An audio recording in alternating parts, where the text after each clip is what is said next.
त्रिपाठी साहब, ये समझना चाहेंगे कि जिस तरीके से कहा जा रहा है कि कैसे ये प्लांट किया गया, ये पैसे किसी और ने रख दिए हैं, बार बार ये कह रहे हैं, लेकिन आप सोचिए अगर कोई कोई जज है, अगर उसके आसपास जो सिक्योरिटी का लेयर है वो बहुत हल्का नहीं होता है, वो बहुत ही स्ट्रिक्ट होता है।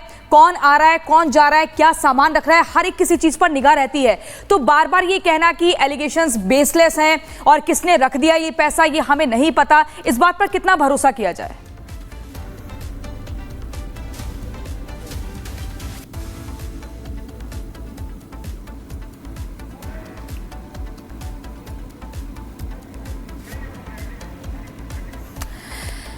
तो दोबारा से कोशिश करेंगे संपर्क साधने की।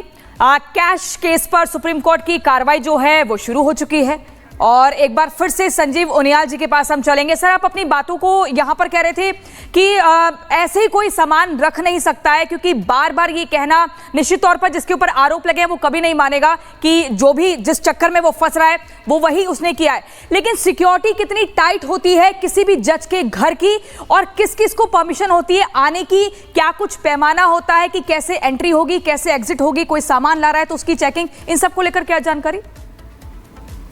देखिए, सिक्योरिटी बहुत टाइट होती है और सिक्योरिटी बहुत टाइट होना ही अपने आप में एक एग्जाम्पल और इंगित करता है कि शायद क्योंकि सबसे ज्यादा सिक्योरिटी होती है, प्रोटोकॉल में होते हैं आपके घर को कोई असाधारण कोई भी व्यक्ति आके चेक नहीं कर सकता, कोई पुलिस वाला आके आपके ऊपर शक की उंगली नहीं उठा सकता, कोई ABCD एंटर नहीं कर सकता। तो मुझे लगता है सबसे सेफ जगह मानी जा सकती है ऐसे लोगों के लिए जो वहां पर कुछ रखना चाहते हैं। वो कौन रखना चाहते हैं?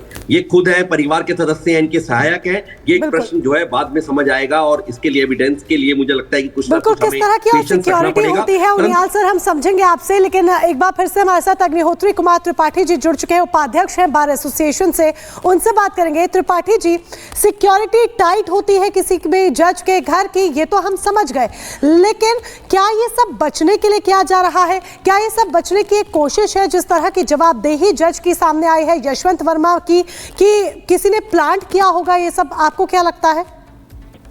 देखिए, अगर किसी के सरकारी आवास से कोई रुपया पैसा पाया जाता है तो प्राइमा फेसाई ये जिम्मेवारी तो उस सरकारी आवास में रह रहे अधिकारी ही, चाहे वो जज हो या कोई अधिकारी हो, उनके ऊपर ही आती है कि बिना उनकी जानकारी के ऐसा संभव नहीं है, प्राइमा फेसाई ऐसा कहा जा सकता है। अब ये जांच का विषय है कि वो पैसा वहाँ कैसे किया गया, क्या कोई पुलिस ऑफिसर या छोटा कर्मचारी इस तरह का काम कर सकता है, जो कि प्राइमा फेसाई नहीं लगता है। अग्निहोत्री साहब, क्या आपको लगता है कि लोगों का जो भरोसा इंडियन जुडिशरी में है, न्याय व्यवस्था पर है, क्या इसके बाद थोड़ा डगमगाएगा, एक डर बनेगा मन में? बिल्कुल बिल्कुल, जो फेथ होता है, पब्लिक फेथ होता है, इस इशू पे तो पूरी न्याय व्यवस्था डगमग हो गई है। व्यवस्था में ये विश्वास लाना बड़ी कठिन होगा कि अब कोई बहस करेगा, कोई क्लाइंट जाएगा, वो ये मानेगा, किस लेवल पे मानेगा कि क्या हमारे साथ निष्पक्ष न्याय हो रहा है या इसमें कुछ गड़बड़ है। फेथ के लिए अब जुडिशरी को बहुत स्ट्रिक्ट स्टेप्स लेने होंगे, ये लौटना होगा, ये दिखाना होगा कि नहीं, पब्लिक फेथ में जुडिशरी बिल्कुल ईमानदार है। इसके लिए स्टेप्स लेने होंगे जो हमारे CJI साहब और संदर्भित जज लोग करेंगे, निश्चित रूप से करेंगे, ऐसा मेरा विश्वास है।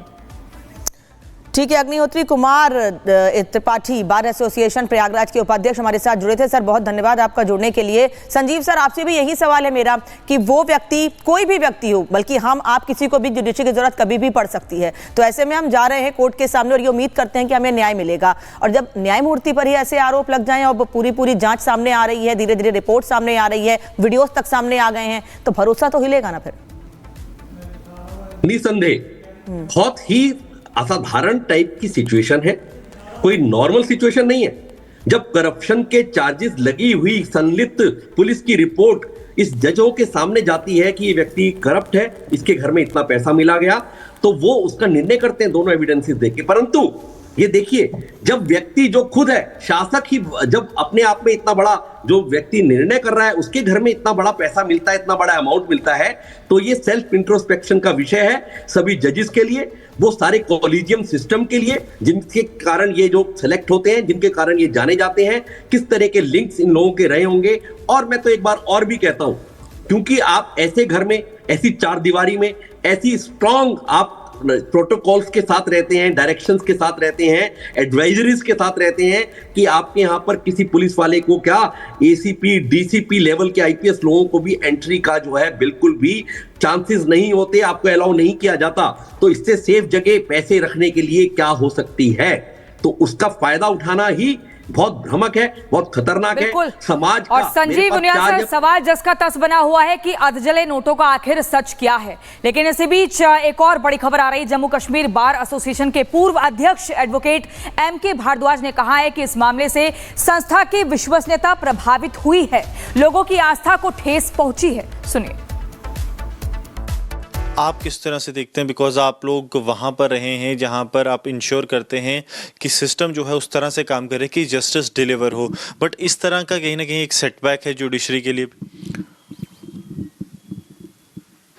Institution of judiciary is the highly respected institution in our country.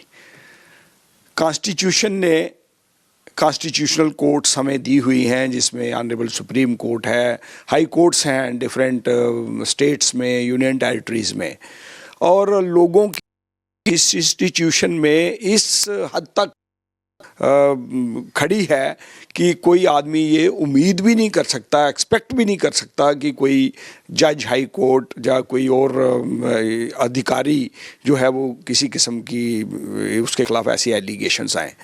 मैंने भी जब मीडिया में ये बातें सुनी जो आप कह रहे हो, तो मुझे भी ये अच्छा नहीं लगा, और मैं ज़ाती तौर पे ये समझता हूँ कि हमारी इंस्टीट्यूशन की क्रेडिबिलिटी जो है वो अफेक्ट हुई है इसके साथ। और एक इन्होंने ऑनरेबल सुप्रीम कोर्ट ने, जस्टिस खन्ना साहब ने एक आधा दिन, मेरे कल शाम को मुझे पता चला है कि उन्होंने एक कमेटी कॉन्स्टिट्यूट कर दी है। दो उसमें ऑनरेबल सीजेज हैं डिफरेंट हाई कोर्ट्स के, और एक ऑनरेबल जज हैं। वो तीनों लोग इस इशू को प्रोब करेंगे और पूरी अपनी रिपोर्ट जो है वो honourable chief justice of India को सबमिट करेंगे। में अगर एक इसको टेस्ट केस नहीं बनाया गया तो आने वाले टाइम में ऐसी जो इश्यूज हैं वो दोबारा से कहीं रीअकर ना हो। मैं ये समझता हूँ कि this is the time honourable supreme court of India, honourable chief justice of India, उनके साथ जो सीनियर जजेस हैं कोलिजियम में, उनको सबको इस इशू को प्रॉपरली प्रोब करवाना चाहिए, ताकि इसकी प्रोब प्रॉपरली हो जाए। तब तक इनको कोई भी जुडिशल वर्क जो है वो असाइन नहीं होना चाहिए। तो इतनी इम्पॉर्टेंट पोजीशन पे अगर जज साहब बैठे हुए हैं, उनके खिलाफ इतने सीरियस एलिगेशंस अगर आए हैं, मैं ये कहता हूँ कि ये इस केस को लाइटली किसी भी आदमी को नहीं लेना चाहिए। तो चलिए, कई खास मेहमान हमारे साथ जुड़े हुए थे जो अपना पक्ष रख रहे थे, लेकिन फिलहाल सबसे बड़ा सवाल यहाँ पर ये खड़ा हो जाता है, बेशक खुद को बेगुनाह और ईमानदार जस्टिस यशवंत वर्मा बता रहे हो, लेकिन जो तस्वीर सामने आई है वो उनको लेकर और इस पूरे प्रकरण को लेकर तमाम सवालिया निशान जरूर लगाती है।